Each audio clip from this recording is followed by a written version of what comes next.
ರೇಣುಕಾ ದೇವಿ ದೇವಸ್ಥಾನವು ಶಕ್ತಿಪೀಠವಾಗಿದೆ. ಇದರ ಬಗ್ಗೆ ತಿಳಿದುಕೊಳ್ಳೋಣ. ಈಗ ಈ ದೇವಾಲಯವನ್ನು ಶಕ್ತಿಪಂಥರಿಂದ ಪೂಜ್ಯ ಕ್ಷೇತ್ರವೆಂದು ಪರಿಗಣಿಸಬಹುದಾಗಿದೆ. ಯಾಕಂದರೆ ಮೇಲಿನ ಪುರಾಣಗಳು ಮತ್ತು ದೇವಾಲಯಗಳು ಶಕ್ತಿಪೀಠವಾಗಿದೆ. ರೇಣುಕಾ ಮಾತೆಯನ್ನು ಜಮದಗ್ನಿ ಋಷಿಯ ಪತ್ನಿ ತನ್ನ ಸ್ವಂತ ಮಗ ಪರಶುರಾಮನಿಂದ ಶಿರಚ್ಛೇದ ಮಾಡಿದ್ದರು ಮತ್ತು ಅವಳ ತಲೆ ಇಲ್ಲಿ ಬಿದ್ದಿದೆ ಎಂದು ನಂಬಲಾಗಿದೆ. ರೇಣುಕಾ ನಂತರ ತನ್ನ ಮಗ ಪರಶುರಾಮನಿಗೆ ಋಷಿ ಜಮದಗ್ನಿಯಿಂದ ವರವಾಗಿ ಮರುಜನ್ಮವನ್ನು ನೀಡಿದಳು. ದಕ್ಷ ಯಾಗದ ಪುರಾಣ ಮತ್ತು ಸತಿಯ ಆತ್ಮಾಹುತಿಯಿಂದಾಗಿ ಈ ದೇವಾಲಯವನ್ನು ಶಕ್ತಿಪೀಠವೆಂದು ಪರಿಗಣಿಸಬಹುದಾಗಿದೆ.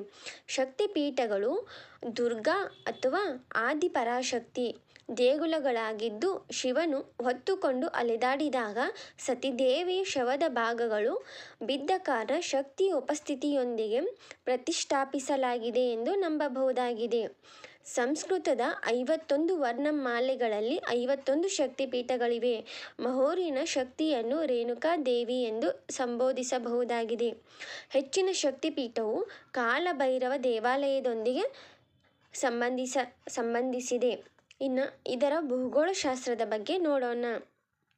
ಎಲ್ಲ 3 ಪ್ರಮುಖ ದೇವಾಲಯಗಳು ರೇಣುಕಾ ಮಾತಾ ದೇವಾಲಯ, ಭಗವಾನ್ ದತ್ತಾತ್ರೇಯ ದೇವಾಲಯ ಮತ್ತು ಅನಸೂಯ ಮಾತಾ ದೇವಾಲಯ 3 ಪರ್ವತ ಶ್ರೇಣಿಗಳ ಮೇಲೆ ನಿರ್ಮಿಸಲಾಗಿದೆ. ಮಹೋರ ಪ್ರಾಂತವು ಮರಗಳ ಮತ್ತು ವನ್ಯಜೀವಿಗಳಿಂದ ಸಮೃದ್ಧವಾಗಿರುವ ಕಾಡುಗಳಿಂದ ಆವೃತವಾಗಿದ್ದು, ಎಲ್ಲೆಂದರಲ್ಲಿ ಸಾಗವಾನಿ ಮರಗಳಿವೆ. ನವಿಲು, ಜಿಂಕೆ,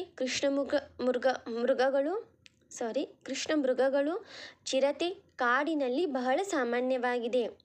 ಒಂದು ಪರ್ವತದ ಮೇಲೆ 12ನೇ ಶತಮಾನದಲ್ಲಿ ನಿರ್ಮಿಸಲಾದ ಪ್ರಾಚೀನ ಮಹೋರ್ಗಢ್ ಕೋಟೆಯಿದೆ. ಪ್ರಾಚೀನ ಬೇರಾರ್ ಇತಿಹಾಸದಲ್ಲಿ ಮಹೂರ್ ಒಂದು ಪ್ರಮುಖ ಕೋಟೆಯಾಗಿತ್ತು. 1478ರಲ್ಲಿ ಬಹುಮನಿ ಸುಲ್ತಾನರ ಅವಧಿಯಲ್ಲಿ ಇದು ಪ್ರತ್ಯೇಕ ಪ್ರಾಂತ್ಯವಾಗಿದೆ. ನಂತರ ಇದನ್ನು ಅಕ್ಬರ್ನ ಆಳ್ವಿಕೆಯಲ್ಲಿ ಬೇರರ್ ಸುಬಾಹದಲ್ಲಿ 20 ಪರಗಣಗಳೊಂದಿಗೆ ಸರ್ಕಾರಗಳಲ್ಲಿ ಒಂದಾಗಿದೆ.